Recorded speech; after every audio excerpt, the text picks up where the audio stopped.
It's Magnum Panther.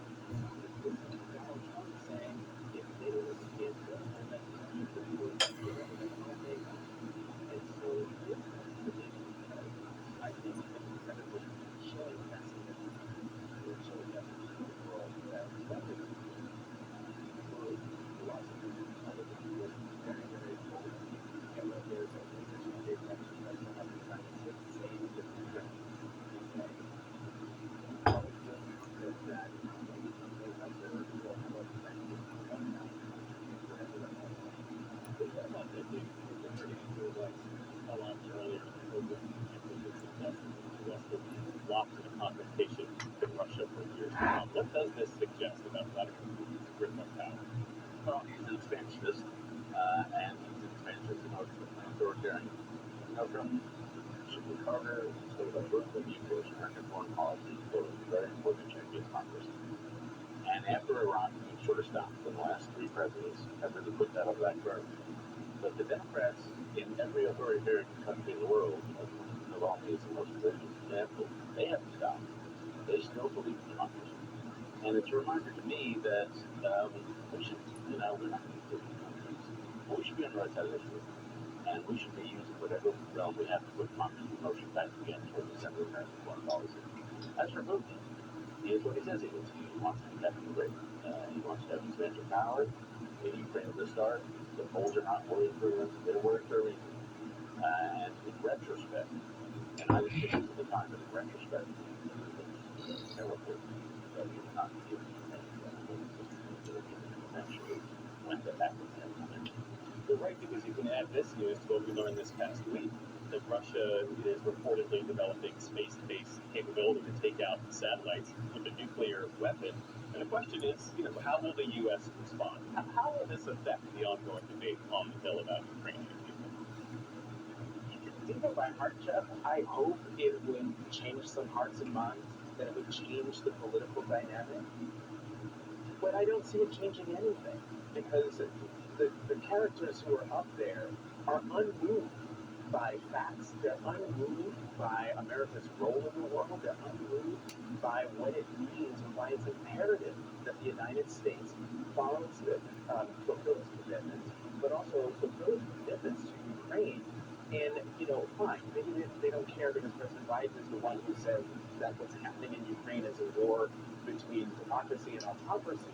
But at some point, they're going to be faced with the realization that if Ukraine falls, then they're going to be talking about Poland or Estonia or the other Baltic states. So I would hope that the idea of a nuclear space weapon would turn them around, but not these folks. Do you think this will help focus the minds of members of Congress? Yeah, I'm not too impressed by how much action there is on Trump last week. It looks like tossing it all away. But if you look at the Republicans in the House now, they're two different coalitions. They've got two different sort of approaches. One is a skinnier bill where it would be 90 or 80 billion or 60 billion would just be a military assistance to us.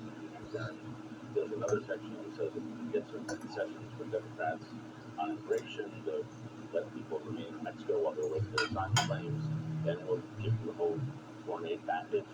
So there's still a lot of momentum, and that didn't need to happen. So I'm frankly a little more optimistic about what we do. Well, meantime, Special Counsel David Weiss charged a former FBI informant, Alexander Smirnov, with lying about President Joe Biden and his son Hunter Biden's business dealings with Ukrainian energy company Burisma. And it undercuts a major aspect of Republicans' impeachment inquiry into President Biden. What do you see as the local fallout from? I mean, in a perfect world, Chairman Comer would say, okay, we're done here. Our chief person who we've been, resting everything on, caught lying to the FBI. We're done. We're going to go focus on some other things. But, when you ignore the facts and you're devoid of shame, well, you can do whatever you want. And what we're hearing from Chairman Comer is, no big deal. We're going to forge ahead. So again, I guess I'm the dour one at this table when it comes to Congress, and particularly the Republican majority. But I don't think it's going. It might change the conversation that around this table, but it's not going to change anything in terms of the course of action that's already underway. Is your view equally as dour? No, I think we were drafty today. I think what we've seen, Smirnoff case where he's lying, and then you have the truth of vote people who are playing this election fraud in Georgia. What you're seeing is that for strange reasons, the Trump administration attracted a lot of con artists, and those con artists are now running up against the legal system, and the legal system doesn't work by epistemic nonsense. You actually have to have evidence, you have to make claims, and so we're seeing a lot of people in Trump world running against that and being blown away by the political system. Well, a judge, as we heard William Brangham report earlier in this broadcast, has ordered former President Donald Trump and his companies to pay more than $350 million in this civil fraud case. Obviously, it's a major financial blow, but it's also a major blow to his persona, having built his brand on being a successful businessman and using that to leverage his way into the White House. And what he's doing now is, as a result of all of these court cases, he's still making money off them. Every time there's a ruling or any kind of judgment against them, there goes a fundraising detail, asking people for money to his presidential campaign, which I can't remember if it is his daughter-in-law, who's now the incoming vice chair of the RNC, who says, we're going to use every dollar that we have in defending Donald Trump. Laura Trump. Yes, Laura Trump, his daughter-in-law. You hit on the key thing, Jeff, that this judgment today hits at his idea of himself, a very wealthy man. It is why he went to all of those things he didn't need to be there, because that for him is the existential threat. And now we're about to find out if he does indeed have nearly $500,000 to put up to fulfill this judgment. And then when you add on the 83-point-something million judgment in the E.J. Carroll case, we're talking more than $500 million that he is liable for. We're about to find out whether he actually has the money. $500 million, I mean, that is real money. How do you see this? Michael Cohen, the former Trump aide who turned, said this was the case that really got him to skip the Senate for sure for a few months, because it does go to his core. It shows, and I think people can understand this. The guy had 3 sets of books. He had the banker's books where he inflated his assets, he had the IRS books where he deflated his assets, and then theoretically he must have had the real books. And so people can understand that. That's just fraud. That's just being a con artist. And if he has to pay the money, I think that's going to be bad. He said he has $40 million left. He said that. We can expect that he's inflated that number. And so if he can't come with money on this case, they start seizing assets. That's what it does to the Trump psychology.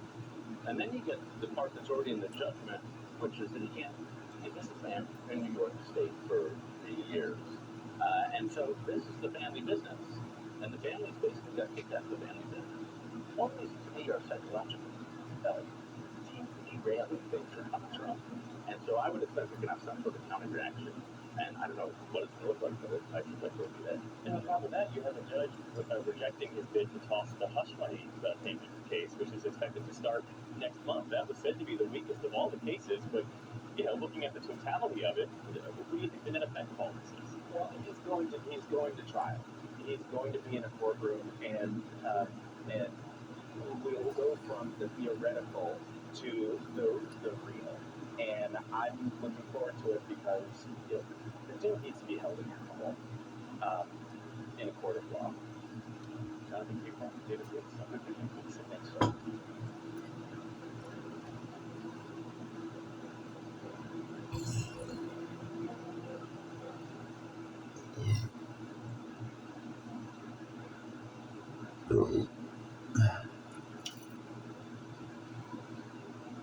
Hey, you're tuned in to Better Hats. I love my hometown, and I want to help them that feels the same way. Jake, I'm Steve from security. I've lived here in Wisconsin my whole life, and that means I understand your health coverage needs better.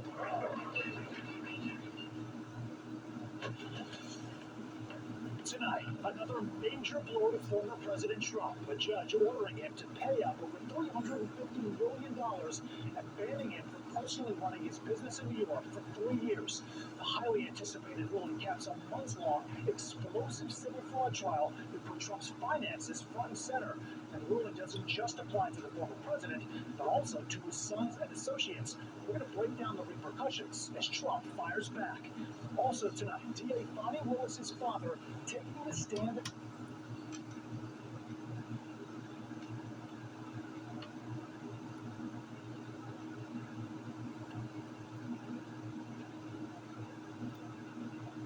The debate in colleges and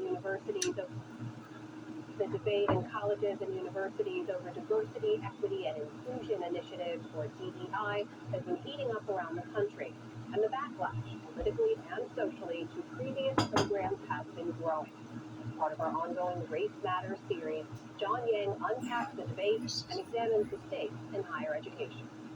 On Utah's Spencer Cox, the latest governor, decided a new law banning any state funding for programs dedicated to promoting diversity, including at state colleges and universities.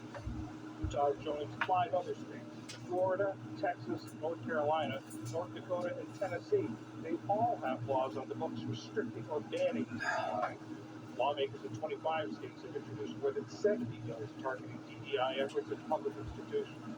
The issue was flared up in the wake of the October 7th attacks in Israel and the war against Hamas.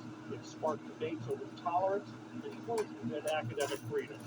Sean Harper is the executive director of the Race and Equity Center at the University of Southern California, and Greg Lukianoff, the CEO of the Foundation for Individual Rights and Expression, which is a free speech organization.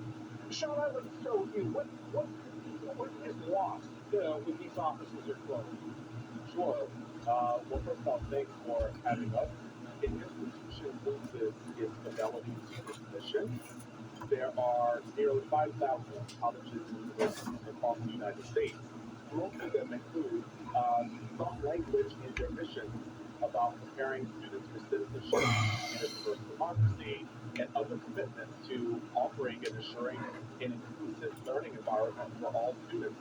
That is lost as institutions walk back their commitment to DEI. What's also lost is our ultimate contribution to the defense of our democracy.